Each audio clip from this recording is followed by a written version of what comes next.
जय जिनेंद्र बंधुओं, सारथी सेवा समूह में आप सभी का स्वागत है। मुनि श्री 108 कुंतु सागर जी मुनिराज व एलक श्री 105 सिद्धांत सागर जी का 2020 का चातुर्मास नेहानगर निवासियों को प्राप्त हुआ है। धर्म लाभ हेतु आचार्य गुरुवर 108 विद्यासागर जी मुनिराज द्वारा रचित महाकाव्य मूकमाटी की कक्षा मुनि श्री 108 कुंतु सागर जी मुनिराज द्वारा ली जा रही है। हम आप तक यह कक्षा पहुंचा रहे हैं, जिसे रोज आप सारथी सेवा समूह के फेसबुक पेज या यूट्यूब चैनल पर प्रातः 9 बजे देख सकते हैं। एक प्रकार की जो करुणा है जो विषयों को देती है वह मोह जैसी हो जाती है, और दूसरी करुणा जो होती है वह मोक्ष मार्ग में बढ़ने जैसी हो जाती है। किसी को दिशा बोध देना अर्थात सही रास्ता बताना, यह भी करुणा के बिना नहीं होता। अंधे को रास्ता पार कराना, ऐसी अज्ञानी व्यक्ति को, भटका व्यक्ति, उसे सही रास्ता दिखाना, यही भी करुणा है। और किसी को पंचेंद्रिय की विषय देना भी आपके हिसाब से वो क्या मानते हैं आप? करुणा। जैसे आप लोग रक्त है, नेत्र है, ये दान करते हो, इसका आगम में कहीं उल्लेख नहीं है। क्यों? क्योंकि विषय लोपनी, वह आँख को पाकर के पंचेंद्रिय के विषयों का अवलोकन करेगा। खून पाकर के वह पाप कर सकता है। तो विषय को देने वाली अलग है और विषय का लोप करने वाली अलग है। सामने वाले को सही रास्ता बताना। कहने का तात्पर्य यहाँ पर यह है कि करुणा का दान वह होता है जिसके माध्यम से 100 पर का कल्याण होता हो। आपके पास विवेक है, आप विवेक का उपयोग कर सकते हैं। एक उदाहरण आता है, एक राजा थे, उनकी रानी थी, उनके यहाँ खूब भरा हुआ कोष था। एक व्यक्ति आया, उसने रानी से कुछ मांगा, रानी ने उसको कुछ धन दे दिया। उसने धन लिया, कुछ पंचेंद्रिय के विषयों में खो दिया और एक जाल खरीद लिया उस धन से। जाल खरीद करके वह मछलियों को पकड़ने लगा। जैसे जैसे वह मछली को पकड़ करके मार करके बेचता, वैसा वैसा रानी का धन कोष कम होता चला जाता। मालूम किया ये क्यों हुआ? बोले तुमने ऐसा दान किया है, उसका परिणाम ऐसा मिल रहा है। तुम्हारा पैसा कहाँ जा रहा, किस रूप में जा रहा है, ये समझो। आचार्य जी तो कहते हैं कि आपका जो बैंक में पैसा जाता है, सोचो वह किन किन को लोन मिलता है, कहाँ कहाँ जाता है। हिंसा करने वालों के पास नहीं जाता क्या? कत्ल खानों में नहीं जाता क्या? इसलिए आप इनडायरेक्ट हिंसा कर रहे हैं, आपको पाप लग रहा है, क्योंकि उसका दुरुपयोग हो रहा है। इसलिए आचार्य जी ने एक बार कहा था पर अपने प्रवचन में कि जैनियों के लिए एक अहिंसा बैंक खोलना चाहिए, अहिंसक व्यक्ति को ही उसका लोन वगैरह देना चाहिए, उन्हीं में काम होना चाहिए, वरना ये भी बहुत बड़ा पाप चल रहा है। और आज वर्तमान में तो और अधिक पाप बढ़ चुका है। इसलिए सावधानी रख करके ही कार्य किया जा सकता है। तो एक विषय लोलोपनी, दूसरी विषय लोपनी, दिशा बोधनी। पहले की चर्चा यहाँ नहीं है, चर्चा अर्चा दूसरी की है। इस करुणा का स्वाद किन शब्दों में कहूँ, गर यकीन हो नमकीन आंसुओं का स्वाद है वह। कह रहे पहली जो करुणा है विषय को देने वाली, उसकी बात यहाँ पर नहीं है मूक माटी में। दूसरी की बात है जो विषयों का लोपन कर दे, दिशा का बोध दे दे, यानी जिसके माध्यम से पंचेंद्रिय के विषय छूटते हों, वह विषय विलोपनी कहलाएगी, लोपनी कहलाएगी। और जिससे हमें मार्गदर्शन मिल जाए, जीव सही रास्ते पर आ जाए, ऐसा उपदेश दिया जाए या धन दे दिया जाए, ऐसा कुछ उसका सहयोग कर दिया जाए जिसके माध्यम से वह सही रास्ते को पकड़ ले, उसे दिशा बोध मिल जाए, सही दिशा पर आ जाए, ऐसी करुणा की यहाँ पर बात कही जा रही है। इसका स्वाद कुछ अलग ही है, इसकी चर्चा यहाँ की जा रही है। करुणा का स्वाद यानी जानना चाहते हो तो आंसुओं के समान खारा ही है। कैसा है? जैसे आंसू कैसे लगते हैं? खारे, आंसुओं के समान। इसलिए जिसके मन में करुणा है, इसलिए करुणा रस में शांत रस का अंतर्भाव मानना बड़ी भूल है। इसलिए करुणा रस को शांत रस मत मानिए। करुणा रस अलग है और शांत रस अलग है। दोनों में क्या अंतर है? तब उदाहरण दे रहे हैं नहर का और नदी का।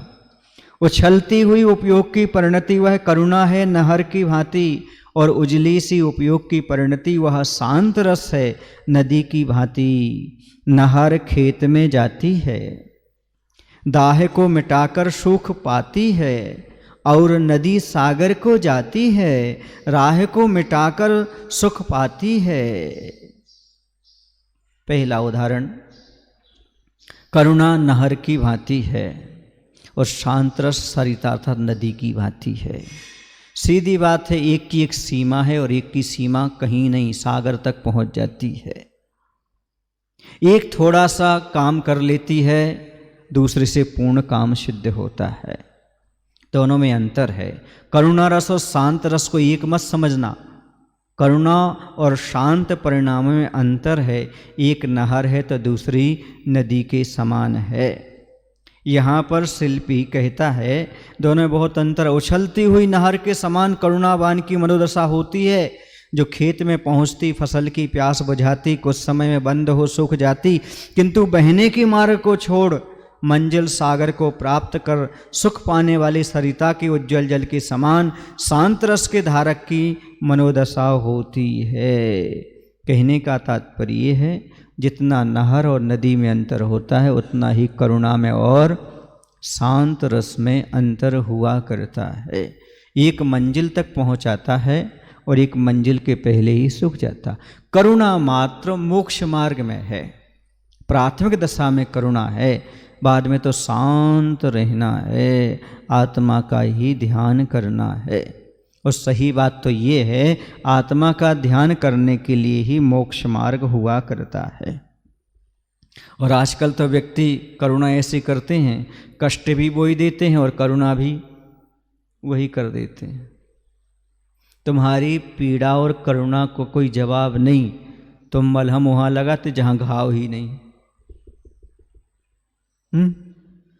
आज करुणा अलग प्रकार की हो गई। स्वार्थ बस करुणा हो जाती है और स्वार्थ नहीं तो कोई करुणा नहीं है, ये स्थिति हो गई। इसलिए शांत रस को और करुणा भाव को एक मत मानिएगा, दोनों में बहुत अंतर होता है।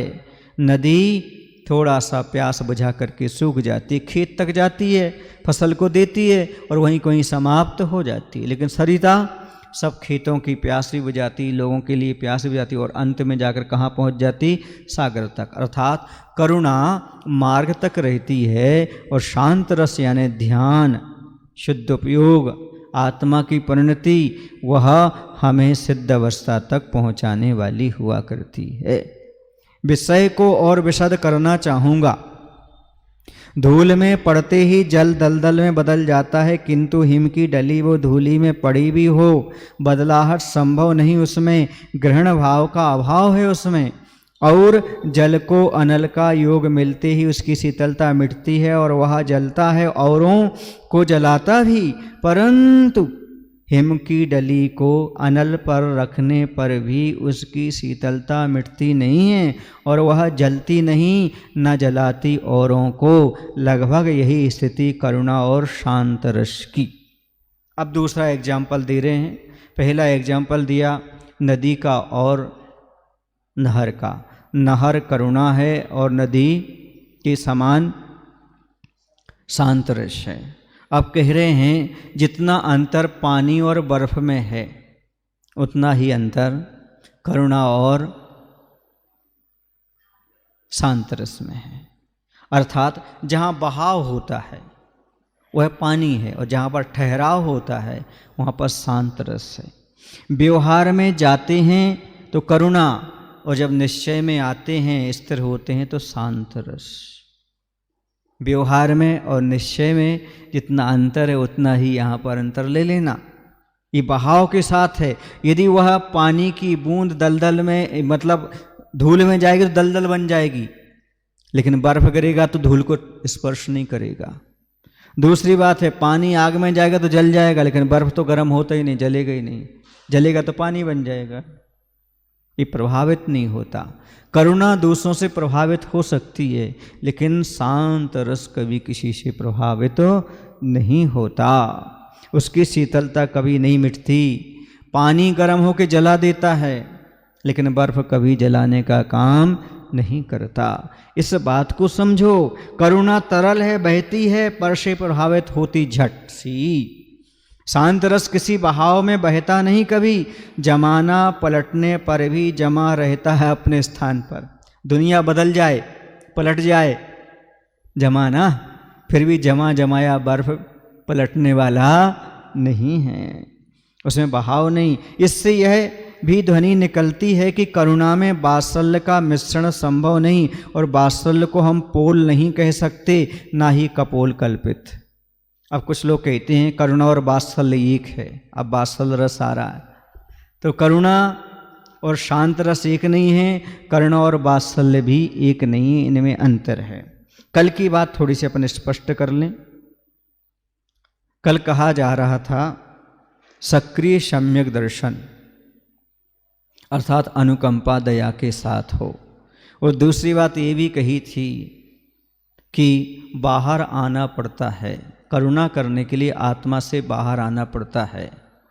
और कुंद कुंद भगवान कहते हैं आत्मा से बाहर आना बहिरात्मा है, अज्ञानपना है।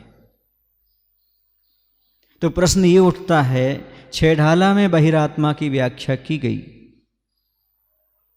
देह जीव को एक गिने सो बहिरात्म तत्व मुधा है। जहाँ पर शरीर को और आत्मा को एक माना जाए, छह ढाला में ऐसी मिथ्या दृष्टि अज्ञानी जीव को बहिरात्मा कहा। लेकिन समय सार में अल्प मात्रम जल्प मात्रम बहिरात्मा, बोलने मात्र को बहिरात्मा कहा। मतलब बहिर आपत्ति थी बहिरात्मा, आत्मा से बाहर आया, अर्थात ध्यान से मुनिराज उठ गए तो उन्हें बहिरात्मा कह दिया, उन्हें भी अज्ञानी कह दिया। दोनों एक हो गए क्या? नहीं, मिथ्या दृष्टि अलग है और प्रमाद में आने वाले छठे गुणस्थानवर्ती मुनिराज अलग हैं। हाँ, इसके बाद और अज्ञान, जब तक केवल ज्ञान की प्राप्ति नहीं होती 12वें गुणस्थान तक अज्ञान भाव चलता है। समझ गए ना? पहला अज्ञानी कौन? जो मिथ्या दृष्टि है। दूसरा अज्ञानी कौन? जो प्रमाद में पड़े हुए छठे गुणस्थान तक हैं। ठीक है ना? तीसरे अज्ञानी कौन? जब तक केवल ज्ञान प्राप्त नहीं हो रहा है वो।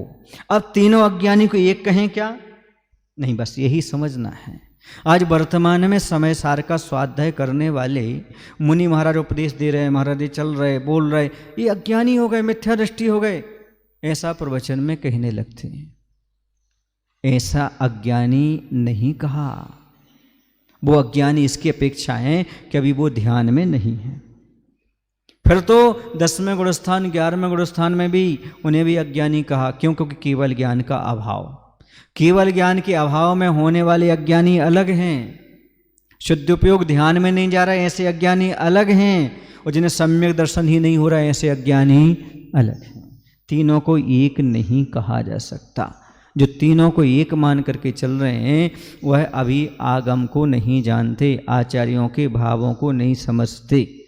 अज्ञानी कहने से बस मिथ्या दृष्टि पर आ जाती, वो गलत है।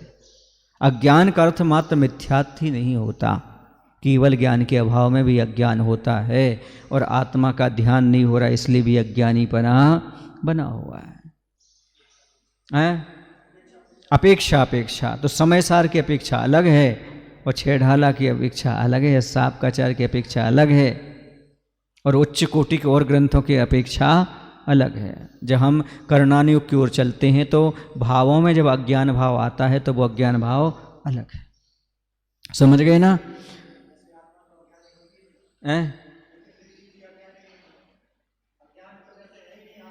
सुनो सुनो, ज्ञान स्वभावी आत्मा है। अज्ञानी तब तक है जब तक केवल ज्ञान नहीं हुआ। ज्ञानी नहीं है, प्रत्येक आत्मा ज्ञान स्वभावी है। ज्ञान स्वभावी होना अलग और ज्ञानी होना अलग है। वर्तमान में अपने आप को ज्ञानी कहें, ये गलत है। हम ज्ञान स्वभावी हैं, ज्ञानी नहीं हैं, इसमें भी अंतर है। जो आज लोग कहने लगते ज्ञानी ज्ञानी ज्ञानी, ये भी ठीक नहीं, क्योंकि अभी आप ज्ञानी नहीं हो, ज्ञान स्वभावी हो। नहीं है समझ में? इस श्रद्धा का विषय है कि हम ज्ञान स्वभावी हैं, लेकिन वर्तमान में अज्ञानी हैं, ये भी हमें स्वीकार करना ही पड़ेगा, क्योंकि ऐसा ज्ञान तो सबके पास है। निगोदिया के पास भी ज्ञान है, फिर तो और उसे हम ज्ञान मानेंगे क्या? मोक्ष मार्ग का प्रकरण चल रहा है, उसे हम ज्ञान नहीं मान सकते। निगोदिया जीव का मिथ्या दृष्टि के ज्ञान को यहाँ ज्ञान नहीं कहा, उसे तो अज्ञान ही कहा है। ये सब अज्ञानी है ऐसा कहना तो ठीक है, पर ये सब ज्ञानी है ऐसा मोक्ष मार्गी नहीं कह सकता। यदि कहता है तो उसे और थोड़ा सा भी आगे बढ़ने की आवश्यकता है।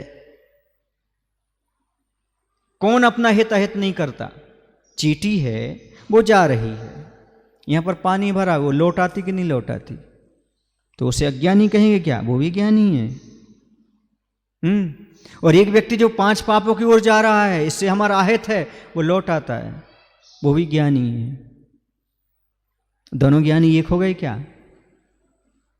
वो मात्र अपने शरीर का हित करने के लिए ज्ञानी है, जी अपना आत्मा का हित करने के लिए ज्ञानी है। शरीर का हित करने वाला ज्ञानी नहीं माना जाता, जो आत्मा का हित करता है वो ज्ञानी माना जाता है।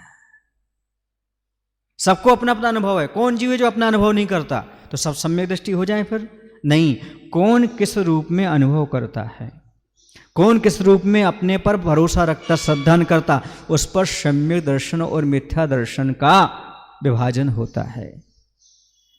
तन उपजत अपनी उपज जान, तन न सत आपको नासमान। शरीर को ही आत्मा मान के बैठा, अपने आप को मान तो रहा है पर शरीर रूप मान रहा है। तो हर एक की मान्यता सम्यक दर्शन हो जाए ऐसा नहीं कहा। हर किसी का ज्ञान ज्ञानीपना ले जाए ऐसा नहीं कह सकते हम। सब में बहुत भेद है, बहुत अंतर है। हे अज्ञानी, हे मूढ़ जीव, तू क्या कर रहा है? फिर ऐसा क्यों कहते? ज्ञान प्राप्त करो, सम्यक ज्ञान प्राप्त करो। यदि सभी ज्ञानी हैं तो मात्र ज्ञान धारा की अपेक्षा है। जो आत्मा ज्ञान स्वरूप है, दर्शन स्वरूप है, उसकी अपेक्षा सभ्य शुद्धा शुद्ध नवा। सिद्ध नय की अपेक्षा तो सभी शुद्ध हैं, लेकिन हम सभी की पूजा नहीं करेंगे। निश्चय नहीं से तो फिर पेड़ की भी पूजा करना पड़ेगी हमें, एक इंद्र की भी पूजा करना। सभ्य शुद्धा शुद्ध नया, शुद्ध नय से सभी सिद्ध हैं ऐसा नहीं। फिर हम सिद्ध भगवान की पूजा करेंगे, फिर शुद्ध स्वभाव की अपेक्षा उनकी नहीं करेंगे। प्रत्येक जीव में अनंत शक्ति है। सुन रहे ना? जैसे प्रत्येक नागरिक में प्रधानमंत्री बनने की क्षमता है। क्षमता होना अलग है और वर्तमान में प्रधानमंत्री होना अलग है। आपके हो नहीं, मेरे पास प्रधानमंत्री बनने की क्षमता है, जाओ बैठ जाओ फिर दिल्ली में, वहां जाकर के बैठने देंगे लोग? पागल घोषित कर देंगे, आगरा भेज देंगे सीधे के सीधे, पास में पड़ता है दिल्ली के, पागल खाने भेज देंगे। यही स्थिति यहाँ पर है। जैसे प्रत्येक नागरिक में प्रधानमंत्री बनने की क्षमता है, प्रत्येक जीव में सिद्ध परमात्मा बनने की क्षमता है।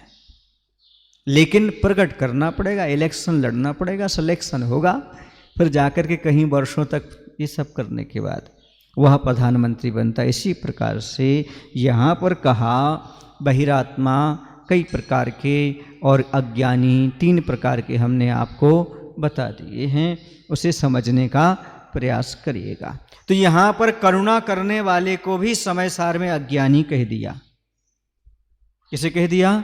लेकिन व्यवहार में तो सबसे बड़ा ज्ञानी वही है जो जीवों की रक्षा करता है, जीवों की रक्षा करता है, वही सबसे बड़ा धर्मात्मा है। कहते भी हैं परोपकाराय पुण्याय पापाय परपीड़नम। परोपकार करना ही पुण्य है, अहिंसा परमो धर्म है, इसे परम धर्म कहा व्यवहार में। उसी को निश्चय में नहीं, कहाँ जा रहे हो? आत्मा के अलावा कोई चीज नहीं है। तो ये विवक्षा लेकर के जब चलते हैं तो हमारे लिए मालूम पड़ता है। हमने बताया था कि 4 धर्म के व्याख्यान मिलते हैं। 32 स्वभावो धम्मो, क्षमादि 10 भाव धम्मो, ठीक है। फिर उसके बाद आता है रय नत्यम च धम्मो, फिर जीवानम लक्षणम धम्मो। ये तो सबसे पहले आदमी आत्मा के स्वभाव की बात करता, नहीं, क्रम ऐसा नहीं है। क्रम ऐसा है, जीवों की रक्षा करना धर्म है, फिर रत्नत्रय का पालन करना धर्म है, फिर उसके बाद क्षमादि 10 लक्षण धर्म है, उसके बाद आत्मा का स्वरूप धर्म है। लेकिन आदमी विपरीत क्रम से चलने लगा। हाँ, अब तुम निश्चय से व्यवहार क्यों रहो, वो गलत है। तो सबसे पहले जीवों की रक्षा करना धर्म, प्राथमिक दशा में वही करुणा की बात कही जा रही है।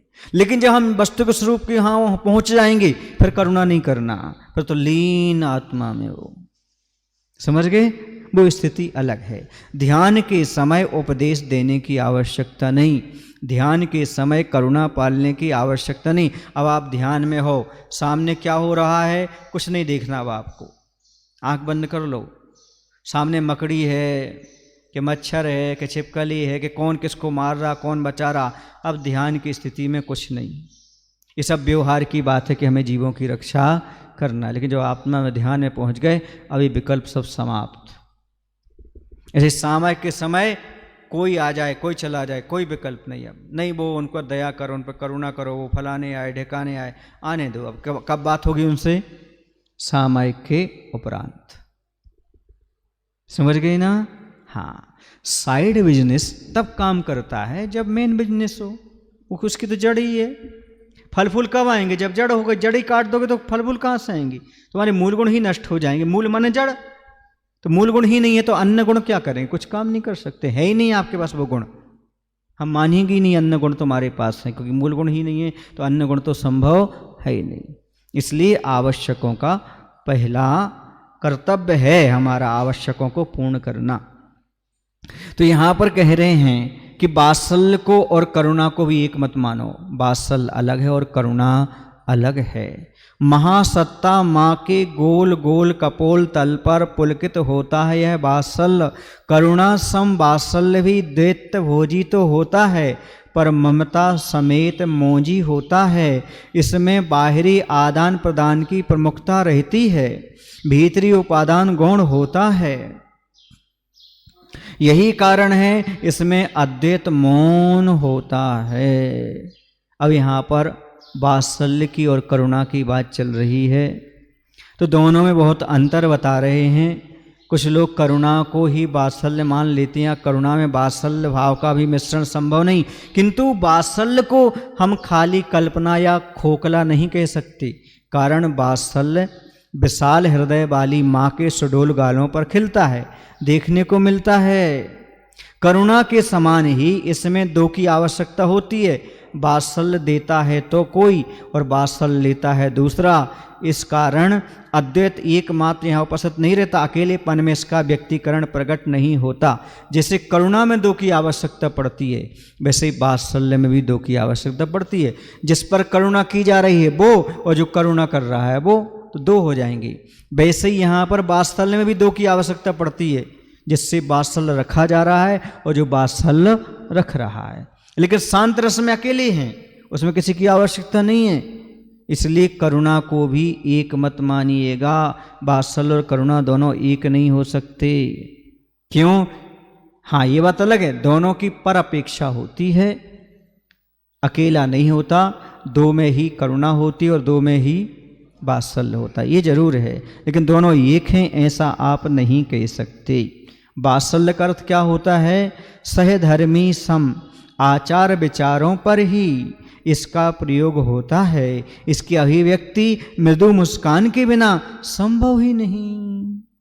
वात्सल्य रस के आस्वादन में हल्की सी मधुरता फिर क्षण भंगुरता झलकती है। ओंस के कड़ों से ना ही प्यास बुझती ना आस बुझता, बस श्वास का दिया वह। फिर तुम ही बताओ वात्सल्य में शांत रस का अंतर्भाव कैसा? ना तो करुणा भाव में वात्सल्य भाव का अंतर्भाव होगा और ना वात्सल्य में शांत रस का अंतर्भाव होगा। ये सब पृथक हैं। करुणा अलग है, वात्सल्य अलग हैं, शांत अलग हैं। तीनों को एक नहीं कहे जा सकते, कह सकते हम। कह रहे हैं कि यहाँ पर एक बात और ध्यान रखो, यह वात्सल्य ममता सहित होता है। यह प्रसन्न स्वभाव वाले, खुश मिजाजी के होता है। साधर्मी और एक जैसे आचार विचार वालों का पर ही इसका प्रयोग होता है। मंद मधुर मुस्कान के बिना इसका प्रकटीकरण संभव नहीं है।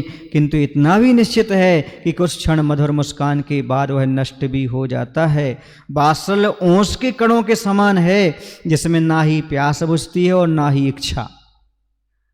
सुन रहे ना, ओस के कणों से न प्यास बुझती है और ना इच्छा समाप्त होती है। बस वात्सल्य में भी ऐसे ही होता है। बस जीवन ही धीरे धीरे व्यतीत होता चला जाता है। फिर तुम ही बताओ, वात्सल्य में शांत रस का अंतर्भाव कैसे संभव हो सकता है? ये बात अलग है कि सम्यक दर्शन का मुख्य अंग वात्सल्य माना जाता है। वात्सल्य के अभाव में सम्यक दर्शन नहीं रह पाता। जैसे सारे अंगों में, 8 अंगों में शरीर में प्रधानता हृदय की होती है, वैसे ही 8 अंगों में सम्यक दर्शन का हृदय यदि कोई है तो वात्सल्य है। वात्सल्य का अर्थ गोवत्सम प्रीति। अपने साधर्मी बंधुओं से जैसे गाय बछड़े से प्रेम करती है, ऐसे प्रेम करने का नाम वात्सल्य अंग है। ये सम्यक दर्शन का हृदय है। जैसे हृदय की धड़कन एक क्षण नहीं रुक सकती। आप हाथ पैर हिलाना बंद कर दो, कोई दिक्कत नहीं। आपके शरीर के प्रत्येक अंग काम करना बंद कर दें, फिर भी आप जीवित रह सकते हो। लेकिन हृदय की धड़कन रुक जाए तो?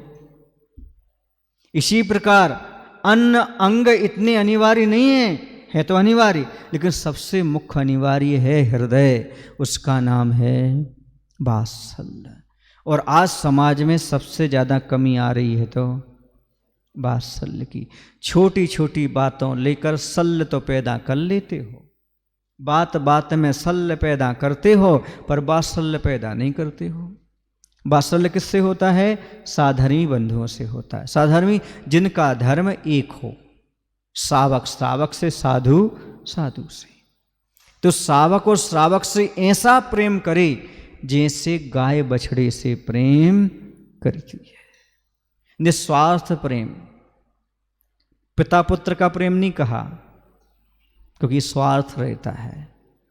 पुत्र धन जायदाद के लिए सेवा करता है और पिताजी बुढ़ापे का सहारा बन जाए इसलिए प्रेम करता है। कहीं ना कहीं स्वार्थ रहता है, लेकिन गाय और बछड़े में ऐसा कोई स्वार्थ नहीं रहता।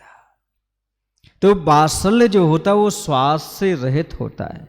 जहाँ पर स्वार्थ होता है वहाँ पर वात्सल्य नहीं आ सकता। परमार्थ का पालन करने वाला ही वात्सल्य। आज समाज में अप्रभावना क्यों होती है? वात्सल्य की कमी। एक धर्मात्मा दूसरे धर्मात्मा को देख करके घूरता है, दोषारोपण करता है, और जहां वात्सल्य होता है वहां पर गुणों के प्रति प्रेम होता है। नफरत हो ही नहीं सकती। प्रेम का नाम ही वात्सल्य है। एक दूसरे से कैसा? मायाचारी से रहित प्रेम करना, स्वार्थ से रहित प्रेम करना वात्सल्य कहलाता है। वात्सल्य से रहित, प्रेम से रहित जीवन खुशबू रहित फूल के समान है। जैसे फूल में सुगंध ना हो तो उसकी कोई कीमत नहीं, वैसे तुम्हारे जीवन में यदि प्रेम ना हो तो तुम्हारे जीवन की कोई कीमत नहीं। एक विष्णु कुमार मुनिराज थे जिन्होंने वात्सल्य अंग को बताया। अपनी साधना छोड़ करके अपने साधर्मी के उपसर्ग को दूर करने के लिए आए, और हम अपने साधर्मी पर उपसर्ग करें, ये कौन सा वात्सल्य है? साधर्मी पर उपसर्ग आया तो उसे दूर करो। ऐसे अपने परिवार में, समाज में किसी पर, चाहे वह धन के संबंध में हो, आजीविका के संबंध में हो, चाहे ज्ञान के संबंध में हो, चाहे चारित्र्य के संबंध, किसी प्रकार से उसे सहयोग अपेक्षित है तो आप उसका सहयोग करिएगा। रामटेक की बात है, संस्मरण याद आ रहा है। छत पर बैठे हुए थे, और आप लोगों को मालूम है, शावक पराया करके जहाँ पर साधु बैठते हैं तो कुछ नज़दीक में आकर के द्रव चढ़ा जाता है। वहाँ पर बहुत सारे बंदर हैं। आचार्य जी भी बैठे थे, हम लोग भी बैठे थे। एक बंदर आया और वह द्रव उठाया, खाया और चला गया। ये पुराना संस्मरण नहीं, नया है।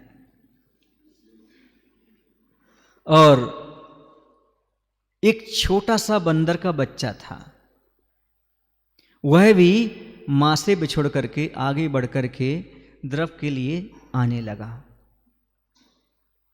जब वह आने लगा तो ग्रस्त उस साइड आ रहे थे, तो बंदरों ने देखा कि हमारा छोटा सा बच्चा वहां आ गया, तो वह दौड़ रहा था। दौड़ने में वो गिरने को हुआ तो 4 बंदर आ गए उसको झेलने के लिए।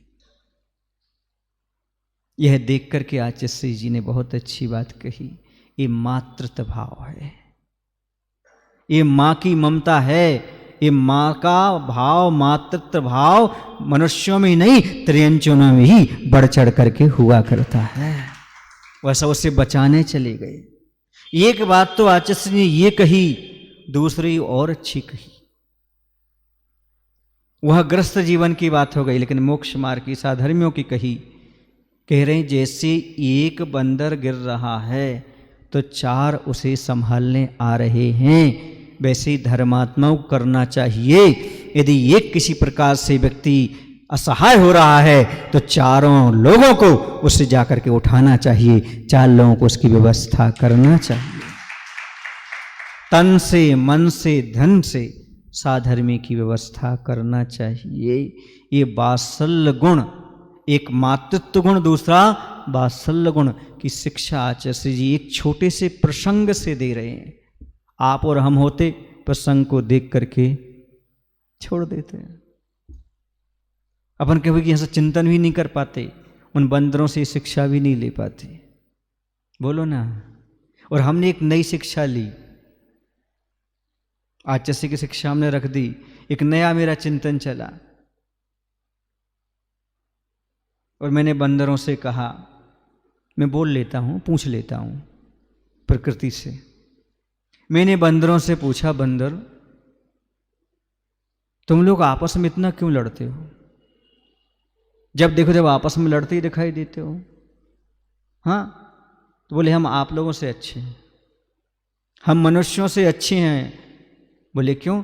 बोले हम आपस में खूब लड़ते हैं, लेकिन यदि कोई विजाति, कोई दूसरा हमारे यहाँ आ जाए, हम सब एक होकर के उसका मुकाबला करते हैं।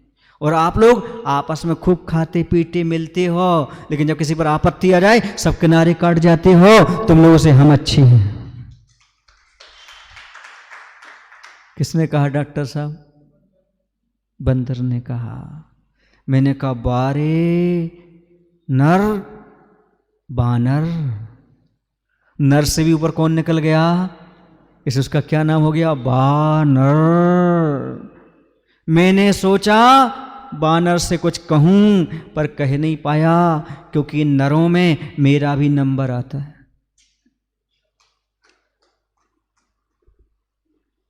सोचो, विचार करो, वो आपस में लड़ते खूब हैं, लेकिन बाहर सब एक हो जाते हैं, आपत्ति आदि सब एक हो जाते हैं, और हम समाज में सब एक दूसरे खाते पीते हैं, और जब बात आती है तो कहीं सब दूर भाग जाते हैं।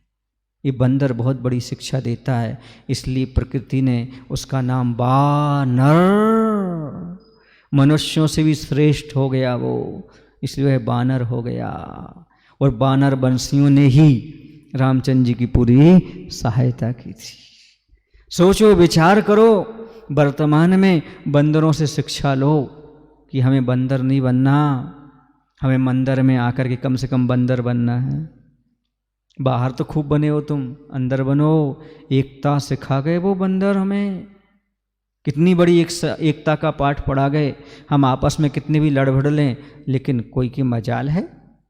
ऐसे ही आप लोगों को होना चाहिए। हम साधर्मी हैं, आपस में लड़ेंगे, लेकिन कोई हमारे समाज के व्यक्ति को कुछ कर नहीं सकता।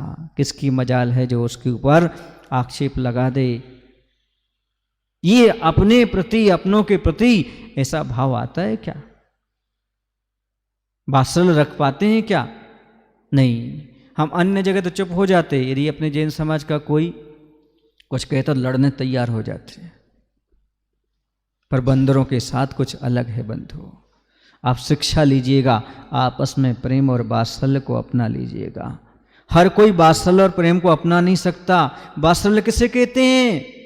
भटके हुए को सहारा देना, सहानुभूति देते हुए उसे सही रास्ते पर लाना ही सबसे बड़ा वात्सल्य है।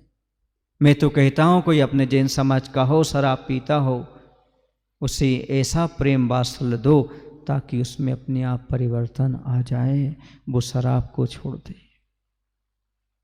सुने, ऐसा कुछ जीवन में हो। कोई अनर्गल धंधा करने जा रहा है, उसे समझाइएगा, रोकिएगा। यही वात्सल्य है। क्योंकि धर्मात्मा के बिना धर्म कहाँ? वह धर्मात्मा बन सकता है, अनर्गल रास्ते पे क्यों बढ़ता है? पैसे की आवश्यकता पड़ती है। यदि हम सक्रिय सहायता, सहकार संग बनाएं तो काम कर सकते हैं। जैसे आचार्य जी ने किया, आशीर्वाद दिया, कितना बड़ा आशीर्वाद दिया। बहुत सारे प्रशासनिक अधिकारी मिल गए,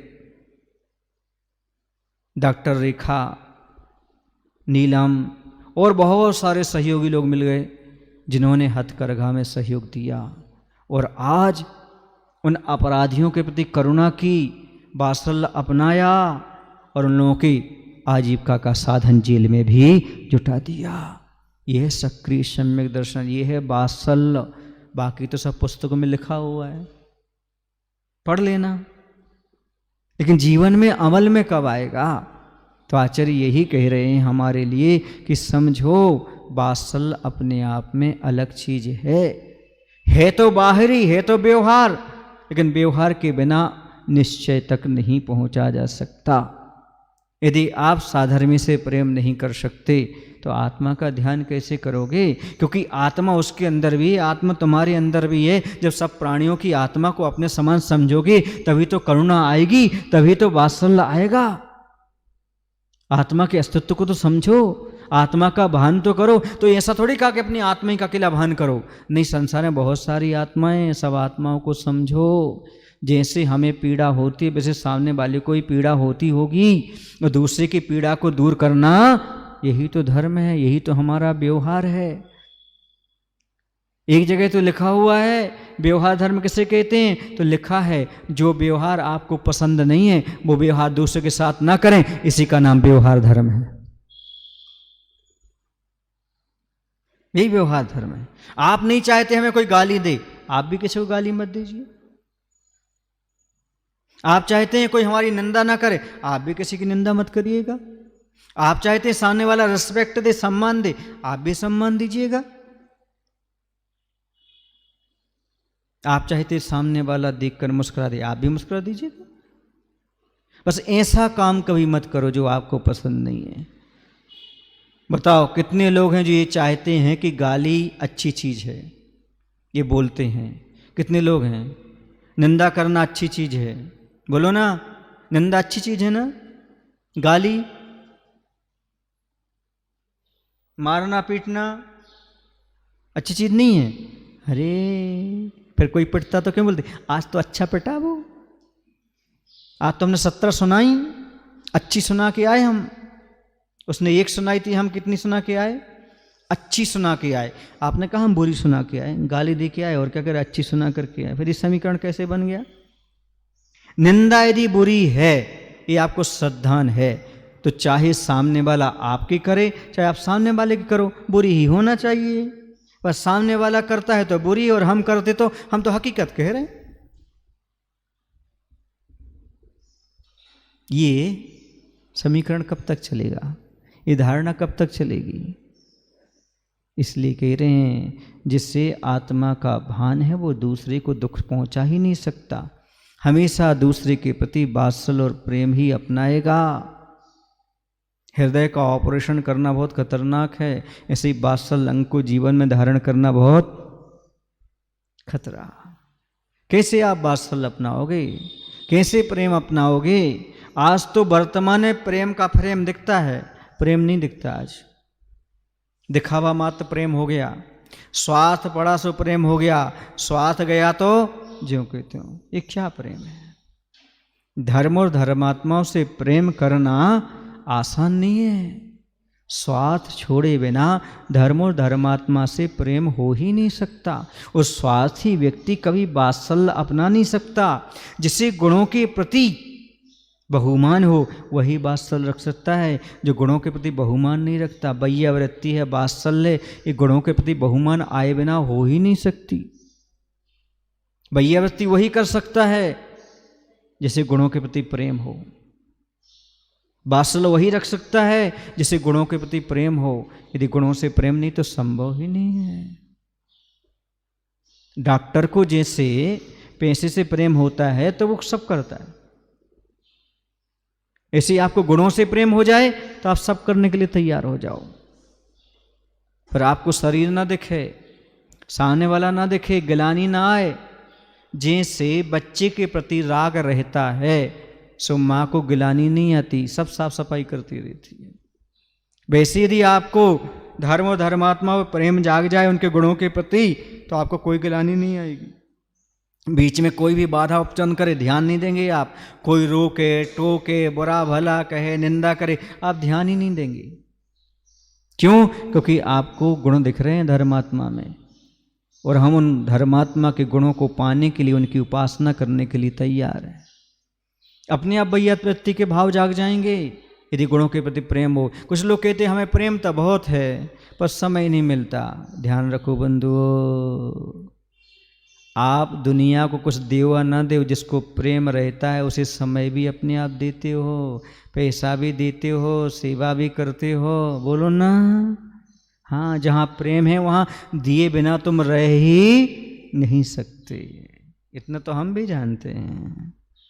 और जिससे प्रेम हो तुम कहीं भी चले जाओ वो आपकी स्मृति में 24 घंटे में 2-4 बार तो आ ही जाएगा। जैसे भोजन, जैसे पैसा आई जाती स्मृति में, उसी प्रकार से किसी व्यक्ति से प्रेम है, गुरु से प्रेम है, भगवान से प्रेम है, मंदिर से प्रेम है, वो याद आए बिना रह नहीं सकते। जब हम स्कूल में पढ़ते थे उस समय आचार्य से बहुत लगाव, दीक्षा के भाव। तो जब हम यहाँ पर पढ़ने बैठते थे अक्षर नहीं दिखते थे, आचार्य की तस्वीर दिखने लगती थी। जैसे जुनून बोलते, आप लोग पागलपन बोलते, जिसके प्रति रुचि हो वो आए बिना रह नहीं सकता। इसी प्रकार से यदि वात्सल्य है, प्रेम है, तो तुम सहयोग किए बिना रह ही नहीं सकते। आप सहयोग अवश्य करोगे। क्यों? क्योंकि आपके अंदर प्रेम है, वात्सल्य है। सही भाषा में उसे वात्सल्य बोल दें और आपकी भाषा में आपस में प्रेम बोल दें। साधर्मी के प्रति प्रेम होना चाहिए, अपने धर्मात्माओं के प्रति संवेदना होना चाहिए। बीना में थे उस समय साधर्मी सहकार समिति का निर्माण हुआ था चातुर्मास के अंतर्गत। सभी ने अपना अपना पैसा नियुक्त किया था और उसमें अपने गांव के जो बच्चे थे, गरीब थे लोग, उन सबकी सही सहायता करने की बीड़ा उठाई थी। बहुत सारे लोगों को सहयोग मिला था। जो बच्चे पढ़ना चाह रहे थे उनके लिए पढ़ाई के लिए पैसा दिया गया था। जो कुछ परिवार थे, निर्धन थे, उनकी आजीविका का साधन नहीं था, उनके आजीविका का साधन जुटाया गया था। यही बीना सागर जिले के अंतर्गत। और बहुत सारी व्यवस्थाएं वहाँ पर हुई थी। एक सुभाष जी थे, अब तो वो दीक्षा ले चुके हैं, आचार्य वर्धमान सागर के सानिध्य में हैं। उन्होंने बहुत अच्छा सहयोग, और राकेश जी सिंघई, सौरभ सिंघई, गब्बर सिंघई, ऐसे बहुत सारे लोग हैं जो उससे जुड़ गए थे। वहाँ के कोषाध्यक्ष थे, वो भी बहुत सारे लोग, पदमचंद जी, ऐसे जुड़ चुके थे वहाँ। ये सब ने बहुत सारा धन इकट्ठा करके, बारदाना वाले सीलचंद जी के परिवार के, ऐसे सब लोगों ने मिलकर के बहुत अच्छा धन इकट्ठा किया और गरीबों का सहयोग किया। ये कहलाता है सक्रिय सम्यक दर्शन में वात्सल्य अंग। हम उनका सहयोग करें, मात्र बातें ना करें, सुनाए ना, कहें ना, उसमें अमल में लाएं तो कुछ होता है। धन का क्या उपयोग है बोलो? दान भोगनाश। कुछ दान कर लो, किसी का सहयोग कर लो। अब देखिएगा ईसाईकरण क्या चीज़ है। हम लोग बिहार से आए, झारखंड से आए, वहाँ पर 80% आदिवासी ईसाई में कन्वर्ट हो गए। क्यों? क्योंकि उनके यहाँ यही सबसे बड़ी चीज है, सहयोग करो। तुम उसका सहयोग करोगे, आप साथी तैयार करोगे। वो लोग घर गृहस्थी बसा देते हैं, रोजगार दे देते हैं, और वो कहते हैं ना, जो दे सो देवता, जिसने दिया वही उनका भगवान हो गया। भूखे आदमी को जो भोजन दे दे वो उसका भगवान हो गया। आज वर्तमान में यही हो रहा है। दूसरे का सहयोग करते हैं तो काम बनता चला जाता है, और लोग अपने आप श्रद्धा से धर्म स्वीकार करते चले जाते हैं। हम गुमला एक जिला है, वहाँ पर रुके हुए थे, गुमला जिले में। तो वहाँ सामने चर्च थी, हजारों लोग सुबह से देख रहे थे, वहाँ पर जा रहे थे। एक व्यक्ति से पूछा कहाँ जा रहे हैं? बोले चर्च में जा रहे हैं। प्रतिदिन लोग वहाँ पर हजारों की संख्या में जाते हैं। बोले क्यों? बोले प्रार्थना करते हैं वहाँ पर, उपदेश सुनते हैं वहाँ पर।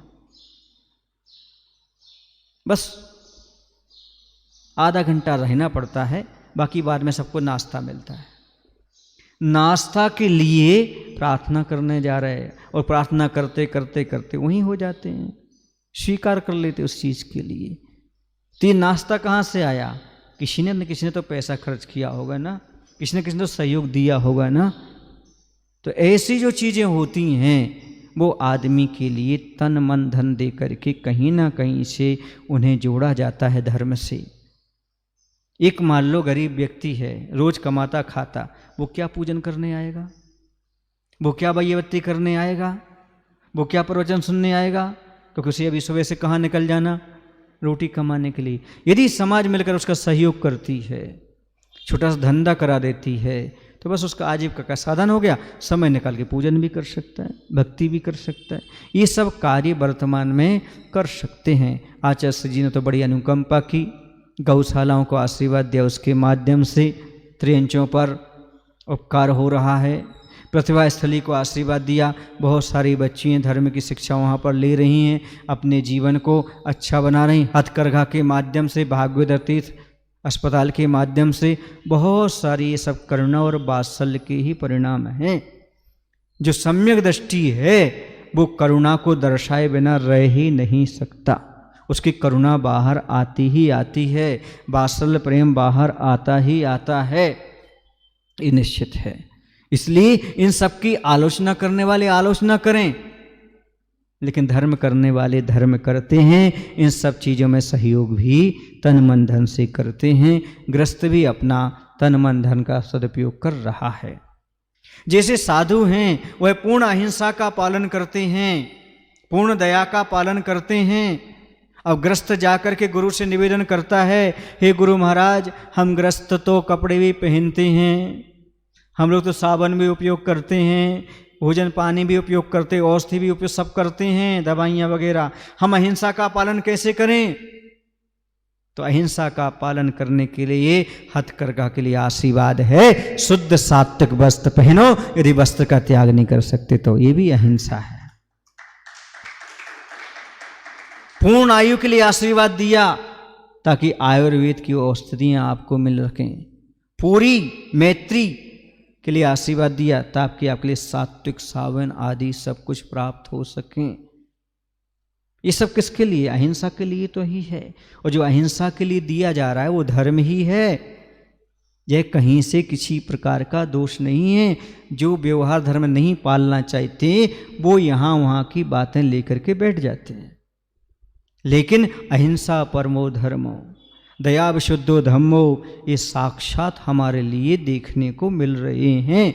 और क्या धर्म पुस्तकों में लिखने से हो जाता है? क्या पढ़ने से हो जाता है? क्या बल्कि ये अब आदमी को बोलो मांसाहार छोड़ो, छोड़ो विदेशी सामग्रियाँ छोड़ो, अरे उनको शाकाहार की चीज़ें दोगे तब तो छोड़ पाएंगे। उन्हें भारत में निर्माण करके कुछ दोगे तभी तो आत्मनिर्भर हो पाएंगे। अकेले चिल्लाने से हो जाएगा क्या? एक व्यक्ति ने आचार्य जी से कहा, आचार्य जी आप कभी सोनगढ़ का विरोध नहीं करते, एकांतवादियों का विरोध नहीं करते, वो कितना विरोध करते हैं आपका, पर आपने कभी नहीं कहा। वो कहते पंचम काले मुनि नहीं बन सकते, आप कुछ बोलते ही नहीं हो। तो आचार्य ने एक ही बात कही, किसी ने कहा कि पंचम काले मुनि नहीं बन सकते, ठीक है ना, उसने कह दिया, तो अभी छाप करके चिल्ला करके बोले नहीं बन सकते। उसने कहा तुम यहाँ दुकान नहीं लगा सकते, हम लगाए हैं। ये कहें कि हमने दुकान लगाएंगे, ऐसे उसने कहा मुनि नहीं बन सकते, हम मुनि बने हैं, इससे बड़ा विरोध और क्या हो सकता है। उन्होंने कहा पंचमकाल मुनि नहीं बन सकते, हम बने हैं, इससे बड़ा विरोध और क्या है। उसने कहा तुम यहाँ दुकान नहीं लगा सकते, हम लगाए हैं, इससे बड़ा विरोध क्या? क्या पंपलेट छपवाएं क्या? कोर्ट कचहरी तक जाएं क्या? चिल्लाएं क्या माइक पर? इसी प्रकार से हिंसा का विरोध करने के लिए अहिंसा की चीजें सामने लाओ। चिल्लाने से कुछ होने वाला नहीं है। ये करुणावान, ये वात्सल्य के धनी गुरु महाराज कर रहे हैं। धन्य है ऐसे गुरु महाराज जिनके अंदर रग रग में करुणा भरी हुई है, वात्सल्य से भरे हुए हैं, जो साक्षात धर्म का पान करा रहे हैं। धर्म का ज्ञान नहीं, धर्म का पान करा रहे हैं। वो ज्ञान कराना अलग है, कान फूंकना अलग है और प्राण फूंकना अलग है। दुनिया के संत ज्ञान कराते हैं, धर्म का आचार्य विद्यासागर पान कराते हैं धर्म का। दुनिया के संत जो होते हैं वह मात्र आपके लिए कान फूंकते हैं, पर गुरु विद्यासागर जी प्राण फूंकते हैं, संयम के प्राण, अहिंसा के प्राण। ऐसे गुरुदेव के चरणों में बार बार नमोस्तु करता हुआ अपने वाणी को विराम देता हूँ। बोलिए महावीर भगवान के, आचार्य गुरुदेव भगवान श्री विद्यासागर जी महाराज जी की। हे प्रभु, हम सभी को इतनी शक्ति, इतनी बुद्धि देने की कृपा करो ताकि जीवन में करुणा और वात्सल्य के साथ धर्म की प्रभावना कर सकें, अपने सहधर्मी का सहयोग कर सकें।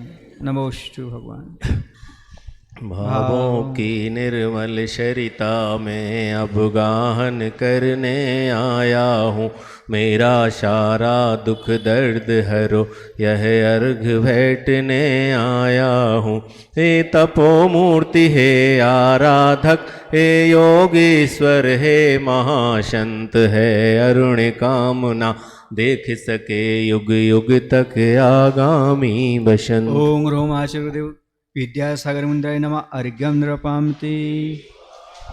श्रीफलादिशोभितं दीपधूपमोहितं पुष्पजलचन्दनं सुमोक्षमङ्गलीकरम्।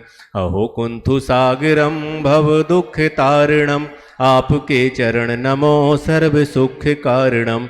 ओम ह्राम 108 श्री कुंथुसागर जी मुनिंद्राय अर्घ्यम नृपामते स्वाहा। जावाणी के जानते सूझे लोकालोक, सोवाणी मस्तक धरो सदा देते हूँ लोक। हे जिन वाणी भारती माँ तो है जपो दिन रैन, जो तेरो शरणागत है सो पावे सुख चैन।